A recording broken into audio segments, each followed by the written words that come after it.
हे जग एक सुंदर पुस्तक आहे.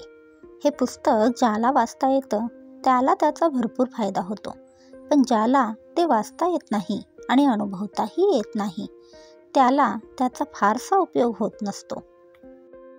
आपलेपणा, आधार आणि वेळ ही संपत्ती आहे आणि ती कोणालाही देण्यासाठी सर्वोत्तम भेटवस्तूच आहे. एखाद्याने केलेला अपमान सहन करून पुढे चालायला शिका, तेही अगदी नव्या उमेदीने. कारण लोक त्यांचा वेळ तुम्हाला नावं ठेवण्यासाठी घालवतील, तुम्ही मात्र तुमच्या प्रगतीसाठी तुमचा वेळ घालवा. जोपर्यंत तुम्ही तुमच्या सवयी बदलणार नाही तोपर्यंत तुमच्यात बदल होणार नाही, आणि जोपर्यंत तुमच्यात बदल होणार नाही तोपर्यंत तुमचे जीवन सुधारणार नाही. अपमान सहन केल्यामुळे कमीपणा येत नाही, उलट माणसाला पुढे जाण्यासाठी नवे सामर्थ्य मिळत असते.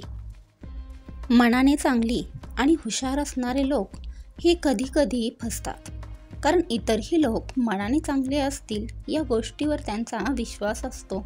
म्हणून आपल्या मनाच्या इच्छेविरुद्ध उचललेल्या जबाबदारीचे ओझे हे माणसाला जरा जास्त जड असल्यासारखे वाटते. इथे प्रत्येकजण स्वतःच्या मनाप्रमाणे जगण्याचा प्रयत्न करतो, आणि एक आपणच असतो जे समोरच्याला काय वाटेल याचा मनापासून विचार करत असतो. खूप कमी लोक असतात जे तुमचं शांतपणे ऐकून घेतात, तुम्हाला समजून घेतात आणि तुम्हाला समजावून देखील सांगतात. खरं तर तीच कमी असलेली लोक तुमच्या जास्त जवळची असतात.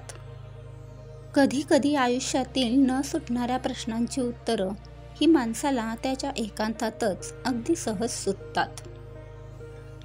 अनुभवाने माणूस शिकतो, कर्माने मोठा होतो, माणुसकीने माणूस पण जगतो, पण कर्तृत्वाने सर्वांच्या लक्षात राहतो.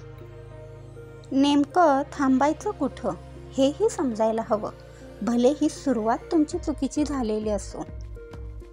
आयुष्यात एक वेळ अशीही येते जेव्हा माणसाला प्रश्नांचा भडीमार नको असतो, तर फक्त सोबतीची गरज असते.